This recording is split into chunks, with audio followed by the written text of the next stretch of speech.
Hello viewers! ఈరోజు cauliflower green peas curry టేస్టీగా ఎలా చేయాలో చూద్దాం.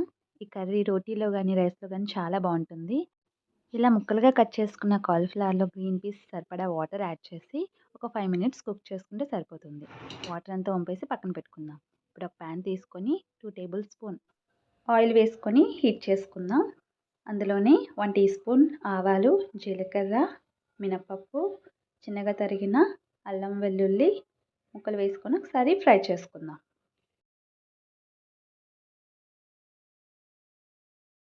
పోపు కొంచెం వేగాక అందులోనే 3 పచ్చిమిర్చి, 2 ఉల్లిపాయలు సన్నగా తరిగి వేసుకొని ఫ్రై చేసుకుందాం.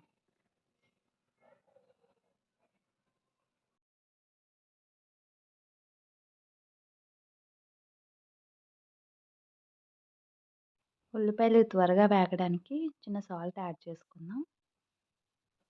అందులోనే ఒక రెమ్మ కరివేపాకు కూడా వేసుకొని మొత్తం అంతా గోల్డెన్ కలర్ వచ్చేంత వరకు ఫ్రై చేసుకుందాం.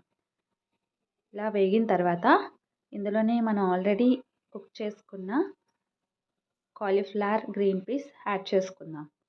యాడ్ చేసుకొని బాగా కలుపుకోవాలి. ఒకసారి మూత పెట్టుకొని ఒక 2 మినిట్స్ కుక్ చేసుకుందాం.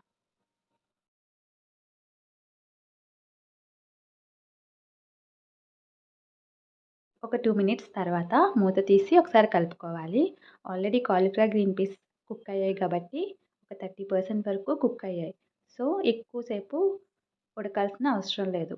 ఇప్పుడు 2 సన్నగా తరిగిన టొమాటోస్ యాడ్ చేసుకొని ఒకసారి కలిపి మూత పెట్టుకొని కుక్ చేసుకుందాం. టొమాటోస్ ఆల్రెడీ కుక్ అయిపోయాయి. మళ్ళీ ఒకసారి మొత్తం అంతా బాగా కలుపుకొని ఒక 2 మినిట్స్ మళ్ళీ ఒకసారి కుక్ చేసుకుందాం మొత్తం అంతా కలిసేలాగా. ఇప్పుడు పర్ఫెక్ట్‌గా అంతా కుక్ అయిపోయింది. నెక్స్ట్ ఇందులో మనం పావు టీ స్పూన్ పసుపు, 1 ½ టీ స్పూన్ కారప్పొడి, పావు టీ స్పూన్ గరం మసాలా, సరిపడా ఉప్పు వేసుకొని మొత్తం అంతా బాగా కలుపుకోవాలి. అంతా కలిసిన తర్వాత ఒక 2 మినిట్స్ మూత పెట్టుకొని మీడియం ఫ్లేమ్‌లో కుక్ చేసుకోవాలి. మధ్యలో ఇలా అడుగంటుకోకుండా ఒక 2-5 మినిట్స్ కలుపుకుంటూ కుక్ చేసుకుంటే సరిపోతుంది. ఎంతో టేస్టీగా ఉండే cauliflower green peas curry ready అయిపోయింది. ఈ కర్రీ మీరు వేడి వేడి అన్నంలో గానీ, రోటీలో గానీ, లేకపోతే నార్మల్‌గా తిన్నా చాలా టేస్టీగా ఉంటుంది.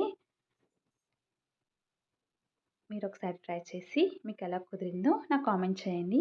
Thank you for watching.